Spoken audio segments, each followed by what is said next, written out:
تمام سننے اور دیکھنے والوں سے گزارش ہے کہ ویڈیو شروع کرنے سے پہلے ایک مرتبہ درود شریف پڑھ لیں۔ بسم اللہ الرحمن الرحیم۔ شروع کرتا ہوں اللہ کے بابرکت نام سے جو نہایت مہربان اور رحم کرنے والا ہے۔ تمام سننے اور دیکھنے والوں کو محمد عامر وائس کی طرف سے دل کی گہرائیوں سے السلام علیکم۔ میں ہوں محمد عامر اور آپ دیکھ رہے ہیں ہمارا یوٹیوب چینل محمد عامر وائس۔ ویڈیو شروع کرنے سے پہلے اگر آپ ہمارے چینل پر نئے ہیں تو ہمارے چینل کو ضرور سبسکرائب کر دیں تاکہ تمام نئی آنے والی ویڈیوز سب سے پہلے آپ تک پہنچ سکیں۔ آئیے ویڈیو شروع کرتے ہیں۔ ایک بادشاہ تھا، اس میں ایک عادت بد تھی، اسے بیٹی سے بہت نفرت تھی۔ اللہ کی قدرت کے اس کے ہاں پہلے بیٹا پیدا ہوا۔ اسے اپنا بیٹا بہت عزیز تھا، بہت ناز و نم اور لاڈ و پیار سے اس کی پرورش ہو رہی تھی۔ چند سال بعد ملکہ پھر امید سے ہو گئی۔ ولادت کے دن قریب تھے لیکن بادشاہ سلامت کو کسی دوسرے بادشاہ کی دعوت پر ملک سے باہر جانا پڑا۔ جانے سے پہلے بادشاہ نے ملکہ کو حکم دیا کہ میں کہیں باہر جا رہا ہوں، اگر میرے آنے سے پہلے ولادت ہوئی، لڑکا ہوا تو ٹھیک، لیکن اگر لڑکی ہوئی تو اسے ہلاک کر دینا۔ بادشاہ چلا گیا۔ چند ہفتے بعد اس کے ہاں لڑکی کی ولادت ہوئی۔ اولاد ماں کو بہت پیاری ہوتی ہے۔ ملکہ رونے لگی کہ اے اللہ، اب میں کیا کروں؟ ولادت کے وقت ایک دائی موجود تھی جو ملکہ کی حالت زار دیکھ رہی تھی۔ اللہ نے اس کے دل میں رحم پیدا کیا۔ اس نے ملکہ سے کہا، اے ملکہ، آپ دل چھوٹا مت کیجیے، میں یہاں سے سب کے سامنے بچی کو ہلاک کرنے کے بہانے لے جاؤں گی، پر میں یہاں سے اسے اپنے گھر میں لے جا کر پالوں گی۔ اگر آپ کسی طرح سے بچی کے لیے خرچ وغیرہ بھیجتی رہیں گی تو آپ کی بچی خوشحال اور آسودہ ہوگی، وگرنہ مجھ غریب کو جو نصیب، اس سے اسے بھی پالنے کی کوشش کروں گی۔ ملکہ نے کچھ سونا چاندی زیور وغیرہ بچی کے واسطے تھما دیے، بچی کو اس کے حوالے کیا۔ محل میں یہ بات پھیلائی گئی کہ دائی نے بچی کو لے جا کر ہلاک کر دیا ہے، جبکہ دائی نے شہزادی کو اپنے گھر لا کر پورے ناز و نم سے اس کی پرورش شروع کر دی۔ جب بادشاہ اپنے سفر سے واپس آیا تو اسے یہی احوال سنایا گیا کہ آپ کے جانے کے بعد بچی کی ولادت ہوئی اور آپ کے حکم کے موجب اسے ہلاک کر دیا گیا۔ بادشاہ اپنی بدعادتی کے باعث خوش ہوا۔ دائی نے لوگوں کے سامنے شہزادی کو اپنی نوازی ظاہر کیا۔ کبھی کبھار بادشاہ سے چھپ چھپا کے شہزادی کو لاتی اور ملکہ اپنی بیٹی کو دیکھ کر اس کی ممتا کو کچھ قرار ملتا اور وہ دائی کو سونا چاندی اپنی بیٹی کی دیکھ بھال کے واسطے دے دیا کرتی۔ چونکہ شہزادی کی پرورش اچھے طریقے سے ہو رہی تھی اس لیے خوب کاٹ نکالا۔ خوبصورت تھی ہی اس لیے جوان ہوتے ہی دنیا کے سامنے شہزادی نہ ہوتے ہوئے بھی شہزادیوں کی طرح دکھنے لگی۔ ایک دن بادشاہ کی سواری شہر سے گزر رہی تھی۔ اسی وقت شہزادی اور دائی بھی اسی راستے سے گزر رہی تھی۔ بادشاہ کی نظر شہزادی پر پڑی۔ پوچھا، یہ کون ہے؟ وزیر نے کہا، یہ اس بیچاری عورت کی نواسی ہے۔ بادشاہ نے حکم دیا، مجھے یہ بہت پسند آئی ہے، کل اس کے گھر میرے لیے رشتہ لے کر جانا۔ چونکہ حقیقت کا کسی کو پتہ نہیں تھا اس لیے دوسرے دن وزیر، وکیل وغیرہ دائی کے گھر بادشاہ کے لیے اس کی نواسی کا ہاتھ مانگنے گئے۔ اب دائی کے اوسان خطا ہو گئے کہ یا اللہ، اب کیا کروں؟ اس نے صاف انکار کرتے ہوئے کہا کہ میں ایک غریب ہوں، میری نواسی بادشاہ کے لائق نہیں اور نہ ہی بادشاہ کا کسی غریب سے رشتہ جوڑنا صحیح ہے، اس لیے دوبارہ اس سلسلے میں میرے گھر مت آئیے گا۔ بادشاہ خود تو نہیں آیا لیکن دائی کے گھر رشتے کے لیے بہت سے بندے بھیجے جنہوں نے دائی کی بہت منت سماجت کی اور لالچ بھی دی اور دھمکی دی، لیکن دائی ٹس سے مس نہ ہوئی۔ تب بادشاہ نے حکم دیا کہ دائی کو پکڑ کے خوب سزا دے دو تاکہ وہ رشتے کے لیے مان جائے۔ سپاہی دائی کو پکڑ کر بادشاہ کے سامنے لائے اور انہوں نے اسے خوب کوٹ کوٹ کر پیٹنا شروع کیا۔ سپاہیوں نے دائی کو کپڑے کی طرح نچوڑ کے رکھ دیا۔ بیچاری پہلے سے ہی 2 ہڈیوں پر تھی، اتنی مار برداشت نہ کر سکی اور بادشاہ کے سامنے چیخ پڑی، بادشاہ سلامت، یہ کوئی اور نہیں بلکہ آپ کی بیٹی ہے میں نے اسے ہلاک کرنے کی بجائے لے جا کر اپنے گھر میں اس کی پرورش کی ہے۔ اب بادشاہ کو احساس ہوا کہ وہ کیا غلطی کرنے جا رہا تھا۔ خدا نے اسے گناہ عظیم سے بچایا۔ وہ اور زیادہ غصے میں آ گیا، اپنے بیٹے یعنی شہزادے کو بلا کر حکم دیا کہ اپنی بہن کو جنگل میں لے جا کر قتل کر دے اور اس کی آنکھیں نکال کر اور گردن کا خون لا کر مجھے دکھا دے تاکہ مجھے یقین ہو جائے۔ شہزادہ پریشان ہوا کہ وہ کیسے اپنے ہاتھوں سے اپنی بہن کو قتل کرے، اس کی آنکھیں نکال لے اور اس کے گردن کا خون لا کر باپ کو دکھا دے۔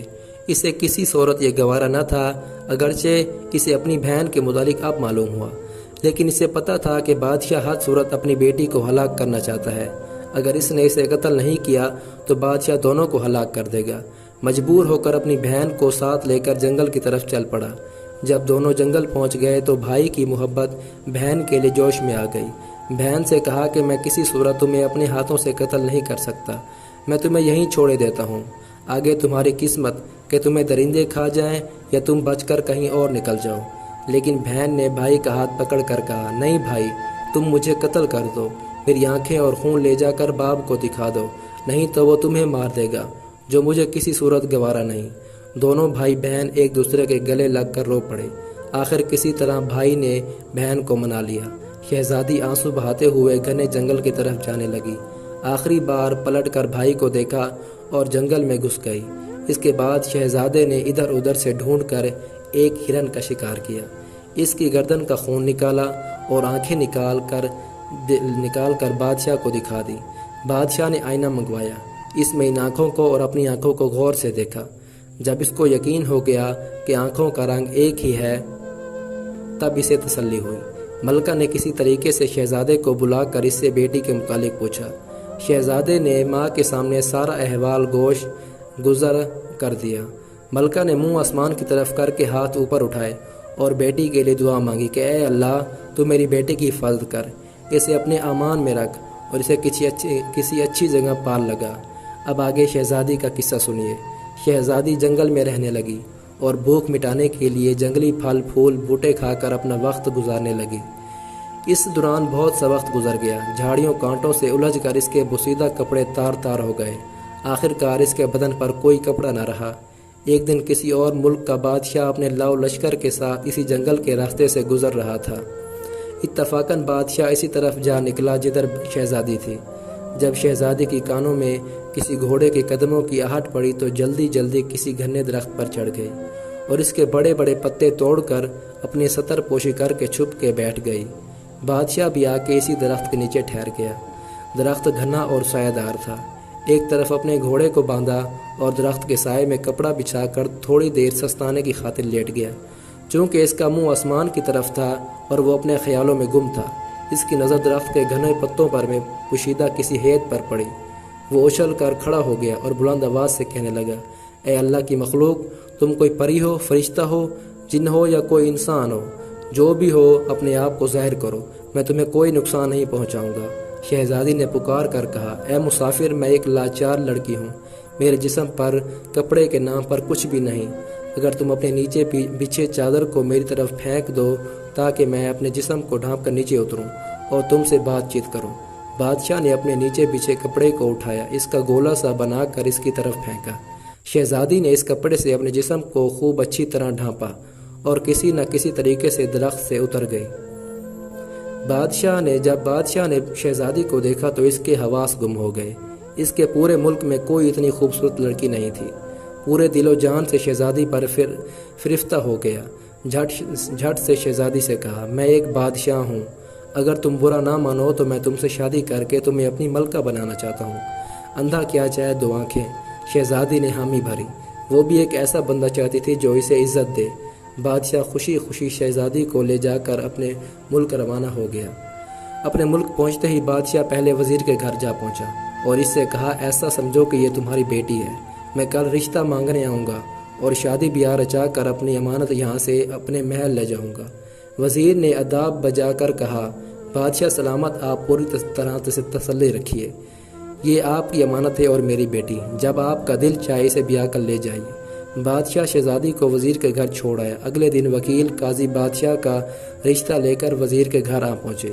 وزیر نے رشتے کے لیے ہاں کر دی۔ ایک دو دن بعد منگنی ہو گئی۔ بادشاہ شہزادی کے عشق میں سب کچھ بھول چکا تھا۔ جلد ہی شادی کا نیوتا بھیجا اور شہزادی کو بیاہ کر اپنے محل میں لایا۔ بادشاہ اور شہزادی اپنی شادی سے بہت خوش تھے۔ اس دوران بادشاہ نے شہزادی سے اس کے متعلق کچھ نہیں پوچھا تھا۔ چند سال بعد اس کے ہاں بیٹے کی ولادت ہوئی۔ بادشاہ بہت خوش تھا۔ اس نے شہزادی سے جواب ملکہ بن گئی تھی پوچھا، اب جب کہ اللہ نے ہم دونوں کو اولاد نرینہ سے نوازا، اب تم ایک بیٹے کی ماں بن گئی ہو، اب مجھے بتاؤ کہ تم کون ہو، کسی کی بیٹی ہو اور کس جگہ سے تمہارا تعلق ہے۔ شہزادی نے کسی طریقے سے بادشاہ کو ٹال دیا۔ ماہ و سال گزرتے چلے گئے۔ بادشاہ کے ہاں دوسرے بیٹے کی ولادت ہوئی۔ بادشاہ نے دوبارہ شہزادی سے وہی سوال دہرایا۔ شہزادی نے پھر بادشاہ کو ٹال دیا۔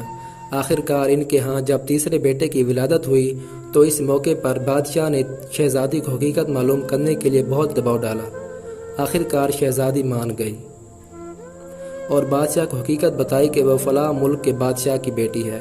بادشاہ کو کس طرح بیٹیوں سے نفرت تھی، اس نے کس طرح مجھے مارنے کا حکم دیا، اور دائی نے مجھے کس طرح بچا کر اپنے گھر میں میری پرورش کی۔ بادشاہ نے کس طرح مجھے دیکھا، پھر کس طرح اپنے بھائی کے حوالے کر کے قتل کرنے کا حکم دیا۔ میں اس طرح جنگل میں خوار زندگی گزارنے لگی۔ وہاں تم نے مجھے دیکھا، مجھے اپنے ساتھ لے کر آئے اور مجھ سے شادی کی۔ ناظرین، اس امید کے ساتھ اجازت چاہوں گا کہ یہ ویڈیو آپ سب لوگوں کو پسند آئی ہوگی۔ اگر ویڈیو آپ کو پسند آئی ہو تو ہمارے چینل کو ضرور سبسکرائب کر دیں اور ویڈیو کو لائک اور شیئر کرنا مت بھولیں۔